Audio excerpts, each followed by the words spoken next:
Hi friends, నేను మీ life ఫోరమా. ఇక చెప్పేది వినరవేమా. 1000 వర్కర్స్ పనిచేస్తున్న ఫ్యాక్టరీకి క్లయింట్స్ లేక నష్టాలకు దారితీసే స్థితికి చేరుకుంది. అప్పుడే ఆ ప్రాబ్లంకి సొల్యూషన్ ఒక కొత్త క్లయింట్ రూపంలో వచ్చింది. కానీ ఫ్యాక్టరీలో ఒక్కొక్క ప్రోడక్ట్ తయారీకి 100 రూపాయలు ఖర్చు అయితే ఈ క్లయింట్ కేవలం 60 రూపాయలు మాత్రమే ఇస్తానని షరతు విధించాడు. మిగతా 40 రూపాయలు ఆ యజమాని తన జేబు నుంచి ఖర్చు చేయాలి. కేవలం తన గురించి మాత్రమే ఆలోచించుకుంటే సేవింగ్స్ ఉన్నాయి కదా, ఫ్యాక్టరీ మూతపడినా పర్వాలేదు అనుకుని ఆ డీల్ కి నో చెప్పాలి. అదే తన కింద పనిచేసే 1000 మంది వర్కర్స్ జీతాల గురించి ఆలోచిస్తే ఆ డీల్ కి ఒప్పుకోవాలి. ఇది తన స్వలాభం చూసుకోవాలా లేక ధర్మాన్ని అంటే ఎథిక్స్ ఫాలో అవ్వాలా అనే పరిస్థితి. ఇదే పరిస్థితి మీకు ఎదురైతే మీరేం చేస్తారు? కింద కామెంట్స్ లో చెప్పండి. ఆ యజమాని తీసుకునే ఫైనాన్షియల్ డెసిషన్ మారల్ డెసిషన్ అయ్యింది. ఇలాంటి సైకలాజికల్ డైలమాని ఎలా హ్యాండిల్ చేయాలో చాణక్యుడు అర్థశాస్త్రంలో వివరిస్తూ అర్థ సంకటం ధర్మ సంకటంగా మారటం అని చెప్పారు. నిజ జీవితంలో ఇలాంటి పరిస్థితులు మనం కూడా ఎదుర్కొనే అవకాశాలు ఎన్నో ఉన్నాయి. అప్పుడు మనతో పాటు మన ఫ్యామిలీ, మనపై ఆధారపడిన వారు కూడా ఎఫెక్ట్ అవుతారు. అందుకు చాణక్యుడు వివరించిన సొల్యూషన్ ఆన్వీక్షికి. ఆన్వీక్షికి అణువు అంటే ఆటం, ఇక్షికి అంటే తెలుసుకునే ప్రయత్నం చేసేవాడని అర్థం. మొత్తానికి ఎవరైతే సమస్యలను లేదా పరిస్థితిని డీటెయిల్డ్ గా అర్థం చేసుకుని ఎనలైజ్ చేసే వారిని ఆన్వీక్షికిని ఉపయోగించే వ్యక్తి అంటారు. పరిస్థితులను అణువంతటి కొలత వరకు అర్థం చేసుకొని అసలు సమస్య ఎక్కడ ఎలా మొదలైందని తెలుసుకొని సరిచేస్తాడు. దీన్నే మనం మోడర్న్ టర్మ్స్ లో రూట్ కాజ్ అనాలిసిస్ అంటాం. మరింత సింపుల్ గా చెప్పాలంటే ఆన్వీక్షికిని the science and art of thinking లేదా the science of decision making అని అంటారు. సంఖ్య, యోగా, లోకాయత ఈ 3 ఫిలాసఫీస్ కలిస్తే ఆన్వీక్షికి తయారవుతుంది. ఇవి సాంస్క్రిట్ పదాలు, అలాగే వీటికి వేరువేరు అర్థాలు ఉన్నాయి. అందులో మొదటిది సంఖ్య.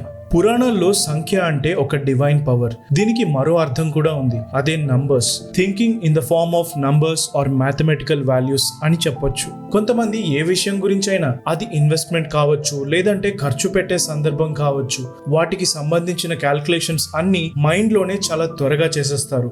ఒక కొత్త ప్రాజెక్ట్ మొదలు పెట్టే సక్సెస్ఫుల్ బిజినెస్ మ్యాన్ ని గమనించండి. ఆ ప్రాజెక్ట్ లో రిస్క్ ఫ్యాక్టర్ ఎంత ఉంది, లాస్ ఎంత, ప్రాఫిట్ ఎంత, ఇలాంటి క్యాల్కులేషన్స్ అన్ని నిమిషాల్లో లెక్కలు వేసి రిటర్న్స్ బాగా వస్తాయని తెలిసిన తర్వాతే ఇన్వెస్ట్ చేయడానికి ముందడుగు వేస్తారు. ఈ క్వాలిటీని అలవర్చుకోవడానికి MBA లేదా PhD లాంటివి ఏమీ చేయనక్కర్లేదు. మీరు అనుకునే ఫైనాన్షియల్ ప్లాన్ లో ప్రతి విషయానికి సంబంధించిన డేటా అండ్ క్యాల్కులేషన్స్ సేకరించి ఉండాలి. యోగా, మన ఇన్నర్ సెల్ఫ్ తో కనెక్ట్ అవ్వడమే యోగా. దీని గురించి అందరికీ తెలుసు. యోగా చేయడం వల్ల ఫిజికల్ అండ్ మెంటల్ హెల్త్ బాగుంటుంది అంటారు. అలాగే మరో అర్థం కూడా ఉంది, ఈక్వానిమిటీ. అంటే స్ట్రెస్ లో ఉన్నప్పుడు మన మైండ్ ని స్థిరంగా ఉంచుకోగలిగే క్వాలిటీ. లైఫ్ ఎప్పుడూ ఒకేలా ఉండదు, ఒడిదుడుకులు ఎదురవుతుంటాయి. వాటికి తట్టుకుని నిలబడే శక్తి లేనప్పుడు సరైన నిర్ణయం తీసుకోలేని పరిస్థితి ఏర్పడుతుంది. అదే పరిస్థితి డబ్బు విషయంలో ఎదురైతే ఏం జరుగుతుందో ఊహించండి. మీతో పాటు మీపై ఆధారపడిన వారు కూడా సమస్యలు ఎదుర్కోవాల్సి వస్తుంది. స్టాక్ మార్కెట్ లో స్టాక్ ప్రైజెస్ గంటల్లో పెరగడం తగ్గడం గమనిస్తూనే ఉంటాం. షార్ట్ టర్మ్ లో ఇన్వెస్ట్ చేసే వాళ్ళు మార్కెట్ కాస్త డౌన్ అయితే కంగారు పడతారు, అదే కాస్త రేజ్ అయితే ఎక్సైట్ అవుతుంటారు. వాళ్ళ ఎమోషన్స్ స్థిరత్వం లేక చాలా ఈజీగా మారిపోతూ ఉంటాయి. కానీ అదే తెలివిగా ఇన్వెస్ట్ చేసే వాళ్ళు చిన్న చిన్న అప్స్ అండ్ డౌన్స్ కి కంగారు పడరు. స్థిరత్వంతో లాంగ్ టర్మ్ రిజల్ట్స్ కోసం ఎదురు చూస్తారు. అలాంటి వారికి పెద్ద ఎత్తున ప్రాఫిట్స్ ఎదురవుతాయి. లోకాయత. ఈ ఫిలాసఫీ ఫాలో అయ్యే వాళ్ళు మన 5 సెన్సెస్ తో ఏదైతే ఎక్స్పీరియన్స్ చేయగలమో వాటినే నమ్ముతారు, మిగతా వాటిని పట్టించుకోరు. సింపుల్ గా చెప్పాలంటే ఫ్యాక్ట్స్ మాత్రమే నమ్మి అంచనాలు అంటే అజంప్షన్స్ ని పట్టించుకోరు. దీనికి సరైన ఉదాహరణ ఏంజల్ ఇన్వెస్టర్స్. ఒకవేళ మీరు ఏదైనా స్టార్ట్అప్ మొదలు పెట్టాలంటే ముందుగా మీ పూర్తి బిజినెస్ ప్లాన్, స్ట్రాటజీస్, మార్కెట్ లో మీకున్న కాంపిటీషన్ ని దాటుకొని ఎలా స్టాండ్అవుట్ అవుతారు, మీ USP, మీ ఎగ్జిట్ ప్లాన్, ఇలా ప్రతి విషయంలో సాలిడ్ డీటెయిల్స్ ఇవ్వనంత వరకు వాళ్ళు ఇన్వెస్ట్ చేయడానికి ముందుకు రారు. ఇక్కడ ప్రతి ఒక్క విషయంలో ఫ్యాక్ట్స్ అండ్ అసంప్షన్స్ తెలుసుకోవడం వల్ల ఉన్న డబ్బుని నష్టాల నుంచి తప్పించి ఎలా సద్వినియోగపరచుకోవాలో తెలుసుకుంటారు. ఇప్పుడు ముందు చెప్పిన 3 ఫిలాసఫీస్ నుంచి నేర్చుకున్న విషయాలు కలిపి చూడండి. సంఖ్య ఫిలాసఫీ, ప్రతి విషయంలో ఉన్న డేటా అండ్ క్యాల్కులేషన్స్ పట్ల ఒక క్లారిటీ ఉండాలి. యోగా ఫిలాసఫీ, ఎదురయ్యే అప్స్ అండ్ డౌన్స్ లో స్థిరత్వం ఉండాలి. లోకాయత ఫిలాసఫీ, అంచనాలపై కాకుండా 100% ష్యూర్ అని చెప్పే ఫ్యాక్ట్స్ ని బేస్ చేసుకొని నిర్ణయాలు తీసుకోవాలి.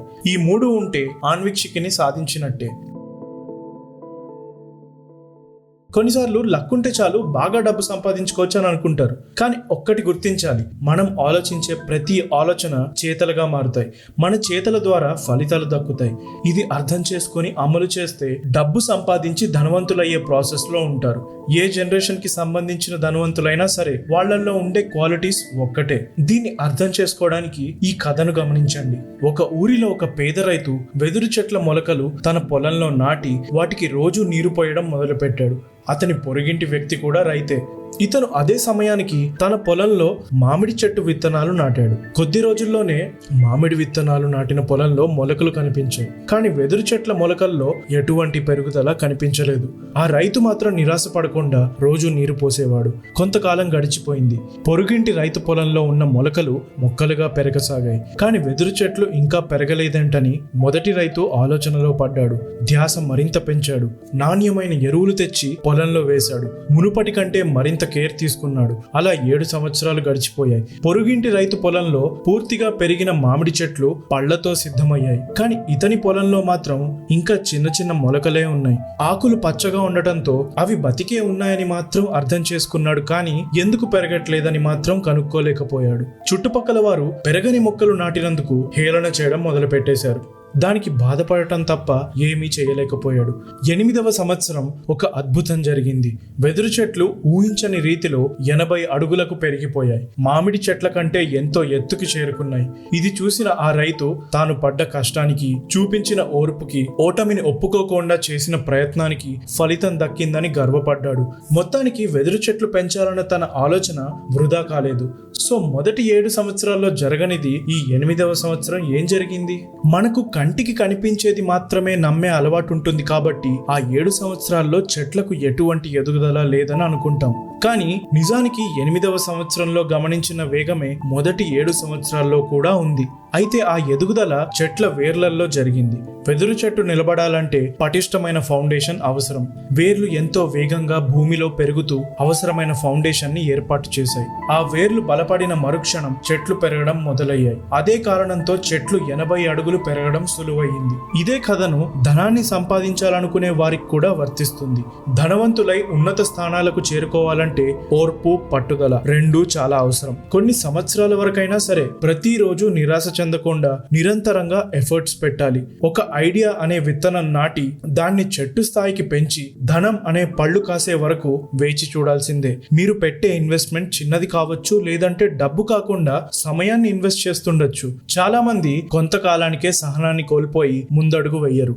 ఇదే యాటిట్యూడ్ వెదురు చెట్లు నాటిన రైతుకుండి మొక్క స్టేజ్ లో ఉన్నప్పుడు పట్టించుకోకపోయి ఉంటే ఏమై ఉండేదో ఒక్కసారి ఆలోచించండి. అటు పంట లేక, ఇటు ఖర్చు పెట్టిన డబ్బు, సమయం అన్నీ వృధా అయ్యేవి.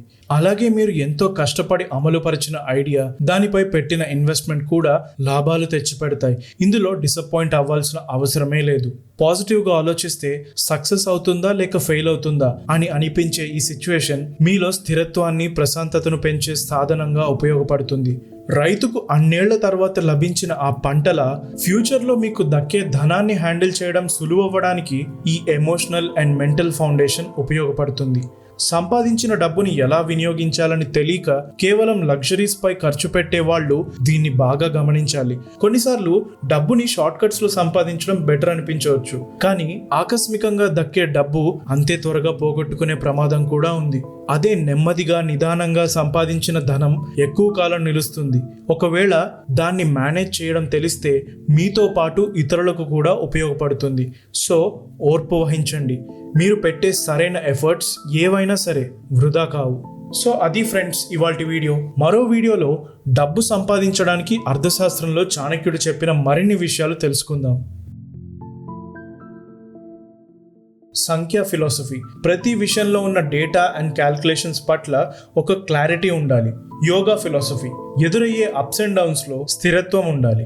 లోకాయత ఫిలాసఫీ. అంచనాలపై కాకుండా 100% ష్యూర్ అని చెప్పే ఫ్యాక్ట్స్ ని బేస్ చేసుకొని నిర్ణయాలు తీసుకోవాలి. ధనవంతులై ఉన్నత స్థానాలకు చేరుకోవాలంటే ఓర్పు, పట్టుదల రెండూ చాలా అవసరం. ఫ్యూచర్ లో మీకు దక్కే ధనాన్ని హ్యాండిల్ చేయడం సులువవ్వడానికి ఈ ఎమోషనల్ అండ్ మెంటల్ ఫౌండేషన్ ఉపయోగపడుతుంది. మీకు ఈ వీడియో నచ్చింది అనుకుంటున్నారా? అయితే ఒక లైక్ కొట్టండి, అందరికీ షేర్ చేయండి. మీరు మాకు ఏదైనా చెప్పాలనుకుంటే కింద కామెంట్ చేయండి. మాతో రెగ్యులర్గా టచ్లో ఉండాలంటే సబ్స్క్రైబ్ బటన్తో పాటు ఆ గంటను కొట్టేయండి. నేను మీ లైఫ్ ఫోరామా తిరిగి కలుస్తూనే ఉందాం.